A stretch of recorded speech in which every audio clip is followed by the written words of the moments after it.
Бүгүнкү темабыз онтогенез. Онтогенез деген термин татаал сөз.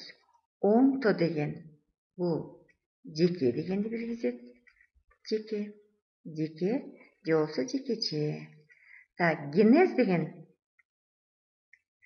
сөз бул деген өрчүү дегенди билгизет. Өрчүү. Демек, бүгүн сабакта онтогенез деген жаныбарлардын жекече өрчүүсүн карап көрөлү. Кыргызыбызда 7 деген цифра ыйык сөз. Ошондуктан биз 7 жаныбардын аттарын жазып алалы. Биринчиси төө. Экинчи жаныбарыбыз жылкы.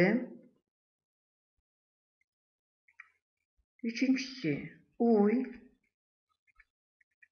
Төртүнчүсү топоз. Бешинчиси аюу. Алтынчысы кой. Жетинчиси түлкүнү алып көрөлү. Эми жанына бир жазып чыгалы. Булардын балдары. Төөнүн баласы тайлак. Жылкы баласы кулун. Уйдун баласы музоо. Топоздуку мамалак. Мамалак топоздун гана баласы эмес, аюунун баласы да мамалак деп аталат. Мамалак. Койдун баласы козу. Түлкүнүн баласы бачики. Эми жанына онтогенез же болбосо энесинин ичинде канча ай жатат, канча мезгилде өрчүйт, ошону жазып чыгалы. Төө 12 ай. Жылкы баласы 11,5 ай көтөрөт. Уйдуку баарыбыз билебиз 9 ай. Топоз мамалак аныкы да 9 ай. Аюунуку 8 ай. Койдуку 6 ай. Түлкүнүкү дагы 5,5-6 ай болот. Таблицага көңүл бурсак, кандай жаныбар чоңураак болсо, ошонун онтогенези же жөнөкөй айтканда жекече өрчүүсү энесинин ичинде узагыраак болот. Эң көбүрөөк көтөргөн бул төө болуп саналды. Андан кийин жылкы баласы 11,5 ай. Кичиреги, эң кичинеси таблицанын аягында түлкү 5,5 ай. Ушул убакытта онтогенез ичинде балдардын 7 системасы тең өрчүйт экен. 7 системасы тең. Аларды жазып чыгалы.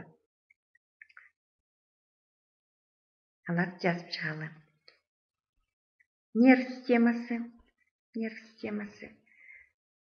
Тамак сиңирүү системасы. Дем алуу системасы. Кан айлануу.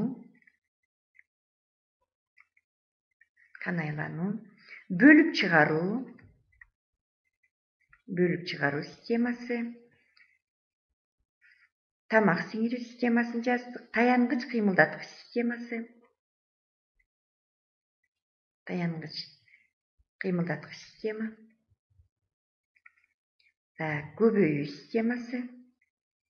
Көбөйүү системасы. Баарын жазып чыктык. Ошондо 7 система. Ушу 7 системада энесинин ичинде жатканда өрчүп 7 система тең пайда болот экен. Системалар деп жазып коелу. Эми кызыктуу суроо. Кантип ошо түйүлдүк пайда болот? Буга аталык клетка же болбосо гамета деп коебуз. Катышат аталык клетка жана энелик клетка. мындай билебиз. Аталык клетка бул сперматозоид. Аябай кыймыл клетка, а эмелик клетка аябай жалкоо, кыймылдабаган клетка. Анан экөө бириккенде зигота пайда болот. Зигота деген эмне? Эки клетка, аталык гамета жана эмелик клетка бириккенде мынакей экөөнүн ядросу тең биригип туруп, мындай түйүлдүк пайда болот экен. Түйүлдүк болгондо анан митоз аркылуу алар бөлүнө баштайт экен.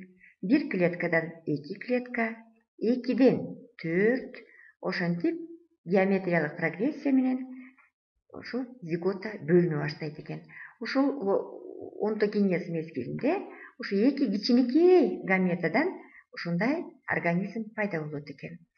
Организм пайда болууда жарым гендик материалды атасынан алат, жарым гендик материалды энесинен алат. Ушинтип түрүбүз эволюциянын ичинде сакталып келе берет. Мисалы жөнөкөй эле уюбузду алалы, баарыбызга белгилүү уйду алалы. Ушу 9 айдын ичинде демек бүт органдар жана системалар пайда болот экен. Зигота белгилеп кеткендей өрчүйт. Ушу зигота өрчүп атып туруп 3 катмар пайда болот экен. Бластула, гаструла и нейрула деген. Андан ар бир катмары өзүнчө органдарды пайда кылат экен. Суроо пайда болду да силерге. Ушу ар кайсы түрлөрдөн бири-бири менен араңдаштырса болобу? Же аталык энеси дагы бир түр болуш керекпи? Мисалы жылкы баласын алалы. Жана эшекти алалы, болот. Жаратылышта ушундай кездешет.